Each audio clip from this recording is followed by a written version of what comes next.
नमस्कार, मेरा नाम गौरव त्यागी है और ये भारत अंशुद्धि पदयात्रा का 89वां दिन है, यानी 89th डे। और मैं आगे बढ़ रहा हूँ बैतूल की ओर, कन्याकुमारी की ओर। ये सड़क है बैतूल की ओर जा रही है। यहाँ से महाराष्ट्र का MP का बॉर्डर है। 125 किलोमीटर 150 किलोमीटर के आसपास। इतना दर्द काफ़ी है इसमें पैर में, थोड़ा धीरे धीरे चलना शुरू करना पड़ेगा, फिर स्पीड धीरे धीरे बढ़ानी है। मैं कोशिश करता हूँ, हेड वेट लगाता हूँ, गर्मी भी बहुत है। आगे बढ़ता हूँ।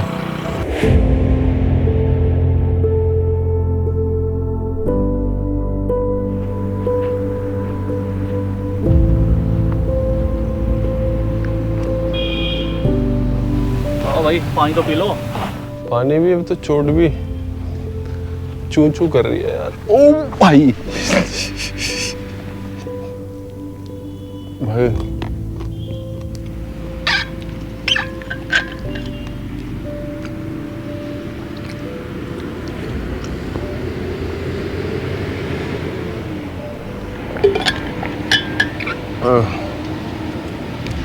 इस पूरी साइड में दर्द है बहुत ज़्यादा।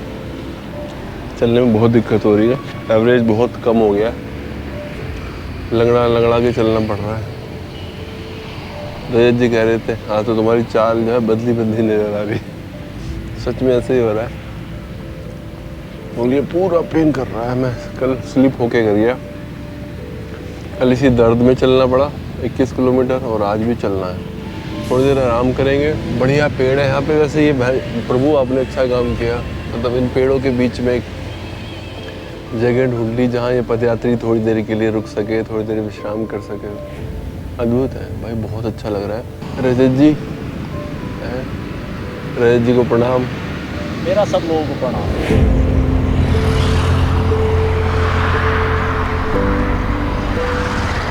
जब आप लोग इस वीडियो को देख रहे होंगे ना, तो आपको बहुत सुंदर सड़क दिखने को मिल रही होगी, और है भी बहुत सुंदर सड़क है, हरे भरे पेड़। लेकिन हाँ, गर्मी बहुत है आज। गर्मी भयंकर से भी भयंकर है, और पैर में दर्द है, इस पैर में। लेकिन चलना है तो चलना है। हाँ, एक चीज़ और है, अभी जब मैं चल रहा हूँ तो 1900 किलोमीटर पूरे हो चुके हैं। 1900 किलोमीटर पूरे हो गए। 1900 पूरे हो गए। 1900 किलोमीटर पूरे हो चुके हैं। बच्चे, गांव कौन सा है? भोरा ना? भोरा? भोरा कितना आगे यहाँ से? भोरा। तो भोरा गांव में ही मुझे जाना है। हम देश भर में देख रहे हैं कि कहीं भी हो यूरिया का, पेस्टिसाइड्स का इस्तेमाल हो ही रहा है ना? कोई ऐसा गांव नहीं है। आपके गांव की क्या स्थिति है? आपके यहाँ हो रहा है? यूरिया कब से उपयोग कर रहे हैं, ये दादा उनको मालूम है। पहले क्या यूरिया बिना खाद से अपना अनाज पैदा करते थे कि नहीं? तो अभी आपके ज़माने में यूरिया लगता था जी? नहीं लगता था। तो अभी यूरिया कितने दिनों से लगना शुरू हो गया? ये कीटनाशक दवाइयाँ जो है कितने दिनों से लगना शुरू हो गई हैं? ये 25-30 साल 30-35 साल हो रहा है। इससे पहले नहीं था ना? इससे पहले नहीं था। तो अच्छा, एक बात बताओ, जैसे अब लगना शुरू हुआ है तो अच्छा परिणाम तो चलो बता ही देंगे आप कि भाई प्रोडक्शन बढ़ रहा है, ज़्यादा पैदावार हो रही है। इसका कोई बुरा परिणाम है गांव में? बहुत है। क्या है? बीमारियां सबसे ज़्यादा है इंसान है। क्या, जैसे आपके गांव में कोई बीमारी हुई है इससे? हाँ, जैसे जवान लड़के लोगों को हार्ट अटैक आ रहा है। मतलब काफी लोग बीमार हो रहे हैं, और लोगों को कम दिखाई देता है जल्दी, जवान से ही चक्कर आके लोग गिरते हैं। ये सब रासायनिक से ही हो रहा है। पैरालाइज कितने हो रहे हैं? पैरालाइज की बीमारी हो रही है मतलब गांव में ही। हाँ, गांव में ही। पहले था गांव में ऐसा? पहले ऐसा कुछ नहीं था। दादा लोग हैं, इनके जमाने में कोदो कुट की जब बोनी करते थे तो ये कुछ नहीं डालते थे उस पे। अभी ही मतलब ये सब नए किसान जो पीढ़ी तैयार हुई, इनने यूरिया DAP डाल डाल के अपनी रासायनिक खेती बना दी है। अच्छा, और क्या किसान के नुकसान सोचो क्या होना शुरू हुआ है? क्या उसकी जेब से पैसे जाने शुरू हुए हैं? है? बिल्कुल बिल्कुल। कोई बताएगा इस पे? कोई बात करेगा? आप बताएंगे? हमारे क्षेत्र में तो सर देखो, आज अगर 10,000 रुपये लागत लगा रहे हैं वर्तमान पे, तो 10,000 की अनाज पका पाएंगे बहुत मुश्किल से। ये है 10,000 अगर लागत लगा रहे हो तो 10,000 तो की 10,000 लागत पका पाओगे। तो मतलब अगर 10,000 की लागत लगा रहे हो तो 10,000 मुश्किल से पैदा होगा, है ना। जबकि 10,000 से कम 20,000 30,000 ऐसा मिलना था। तो दो चीज़ों का नुकसान तो लग ही रहा है सबको। मतलब मैं इतने हज़ारों लोगों से मिल चुका हूँ, गाँव में जा रहे हैं। एक तो जो है ये पैसे जो लग रहे हैं, एक्स्ट्रा पैसे जो लग रहे हैं, हाँ ये खाद बीज के जो दुकानें खुल गई हैं, सब पे पैसा जा रहा है। दूसरा बीमारी का हो ही रहा है। जो डाल रहे हैं अपन आज भी अपना यूरिया DAP और जो भी दवाई दारू डाल रहे हैं आज, तो ये मान के चल जमीन भी यानी कि टाइट होने लग गया। कई सारी कंपनियां भी ब्लैक लिस्टेड हुई हैं। वो क्यों? क्योंकि उन्होंने नकली खाद, नकली बीज भी दिया जा रहा है लोगों को।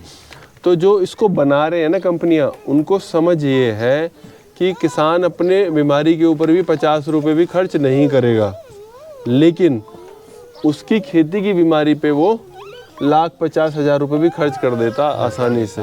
कोई गलत तो नहीं है? तो उनको ये समझ है। तो आज अपन कीटनाशक जो भी डाल रहे हैं ना आज के कंडीशन में, तो इसी में तो बढ़ता आ रही है उसकी वो हाँ, और उनकी दवाइयाँ खूब बिक रही हैं। और पता है आपको मैं एक बात बताऊँ, इसी में यानी कि पूरा यहाँ मूंग होती है मध्य प्रदेश में। मूंग किस लिए पैदा हो रही है? मूंग इसलिए पैदा होती है मरीज लोग खाएं, पेट ठीक रहे। जहर के अलावा उसमें कुछ है? इतने स्प्रे हो रहे हैं उसमें। अब इन लोगों ने ऐसा कर दिया है, जो खाद बीज बेचने वाली दवाइयाँ हैं, अगर आपके गांव में अलग हो तो मुझे बताना। हमारे गांव में पहले एक भी दुकान नहीं थी खाद बीज बेचने की। तहसील में 2 दुकानें थी। 15-20 गांव उन्हीं दुकानों से खरीदते थे जब मैं छोटा था। हमारे गांव में ही 4 दुकान खुल गई हैं। जो बेचने वाली कंपनियां हैं वो इन दुकान ये जो जहर बेच रहे हैं इन लोगों को फॉरेन ट्रिप तक कराती हैं कि 1000 लीटर दवाई बेचो हांगकांग का टिकट, 1000 लीटर दवाई बेचो दुबई का टिकट। गलत तो नहीं कह रहा हूँ मैं? और आप ये देख लो गांव में जो कर्जा बढ़ा है घटा है। खूब आपने यूरिया बढ़ा लिया, कर्जा बढ़ते जा रहा मगर कम नहीं हो रहा। बढ़ेगा ही बढ़ेगा, क्योंकि ये जो लालच है ना, इन लोगों ने लालच हमारे भीतर घुसेड़ दिया। और पता क्या बोलते हैं, अब तो जब मैं जाता हूँ लोग बोलते हैं किसान कर रहा है सारा काम। पता किसान को उन्होंने ऐसा बना लिया कि किसान बुरा काम कर रहा है। अरे क्या अजीब आदमी है किसान को। किसान तो मजबूर हो गया है, किसान क्या करेगा सामने वाला जो। और उन्होंने ऐसा कर लिया है कि भाई ये दवाई बेचो, ये ऑफर, ये दवाई, मतलब आप ये सोचो जो। और कैसा लगेगा जो डीलर लोग तहसील में बैठे हुए हैं, अगर उसको हांगकांग घुमा के लेके आएंगे वो तो गांव में जहर बांट देगा। हाँ। आपके यहाँ 1 बीघे में कितना चावल निकलता है? 1 बीघा यानी कि 2.5 का। हाँ, आपके यहाँ तो बीघा बड़ा है। 1 एकड़ में कितना निकल जाता है? 8-10 खूब दवाई लगा के ना। हाँ खूब दवाई लगा, खूब दवाई लगा के। हमारे यहाँ 12 साढ़े 12 कुंटल हम प्राकृतिक खेती में आराम से कर लेते, कोई दवाई लगाए बिना, कुछ भी लगाए बिना। जैसे कि हम लोग अभी रासायनिक डाल रहे खेत पे, हमें यानी कि कितने दिन लग जाएंगे, यानी कि ये देखो पहले 3 साल तो आप मान लो कि थोड़ा धीरे धीरे आपको फ़र्क दिखेगा कि यार मेरा अचानक उपजाऊ थी और रही नहीं। लेकिन मैं ये कह रहा हूँ कि आपका भी रिस्क ना रहे ना, आपको कोई दिक्कत ना लगे, तो पहले उसको ना धीरे से शुरू करो। आप 1 बीघे से शुरू करो, आपको ऐसा लगेगा यार कोई बात नहीं, चलो मैंने अपने पेट के लिए तो पैदा करी, मैंने अपने बच्चे के लिए तो पैदा करी, मैंने अपने बच्चों को तो अच्छा खिला रहा हूँ, छोटा बच्चा है तो मैं अपने बच्चों को तो खिलाऊं, चलो यार अच्छा। आपको कम से कम ये तो रहेगा मैं अपने बच्चों को बिना यूरिया का, बिना इसका दे रहा हूँ। जब आपको सबको पता है कि पहले हमारे जो बुजुर्ग थे बीमारियाँ थी नहीं, गाँव में सब अगर बीमारियाँ हो रही हैं तो कहाँ से आ रही हैं ये बीमारियाँ?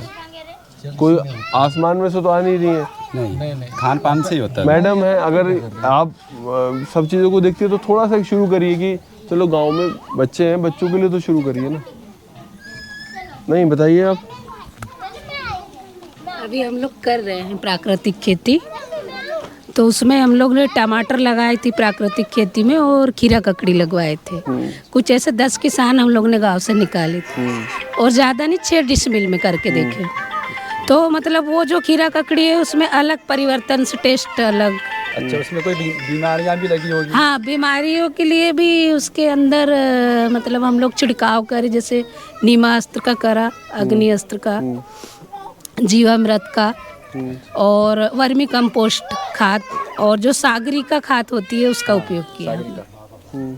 तो लोग 10 किसान, हम लोग पहले 10 किसान जोड़े हैं उसमें, और उसके बाद फिर और किसान बढ़ाएंगे गांव में। तो धीरे धीरे आप लोग नहीं जुड़ रहे इन सब चीज़ों से? जुड़े, अभी हम लोग ने किसान दीदियों का पंजीयन किया है प्राकृतिक खेती में। उससे किसानों को मतलब 1 एकड़ से शुरुआत करेंगे इस साल से, जैसे फसल को लेकर। आप लोगों ने ऐसे प्रयासों को सपोर्ट करना शुरू करिए और ये समझिए, जैसे कि हमें गेहूँ बोना या दलहन चीज़, चना हो गया, मटर हो गया, है ना, सरसों हो गया, इसमें अभी क्या उपयोग करना चाहिए? सबसे आप पहले वो लगाते हो ढैंचा, मतलब जो मैन्योर, हरी खाद लगाते हैं नहीं उगाते? हरी खाद लगाते हैं? नहीं। तो हरी खाद लगाना शुरू करिए। ग्रीन मैन्योर जिसको अंग्रेजी में हरी खाद है ना, उसमें बहुत सारी तरह की, जैसे हमारे यहाँ ढेंचा बोलते हैं उसको, है ना, ढेंचे की खाद लगा देते हैं लोग, फिर उसको ट्रैक्टर चला के मल्च कर देते हैं उसी में ही। उसको तो करना ही शुरू करिए। उसमें सब्जियां भी डाल देते हैं पहले कुछ। आपके यहाँ की जो भी सब्जियां हैं सारी 15 तरह की सब्जियां लो और ढेंचा मिला दो उसमें और उसको बुखेर दो।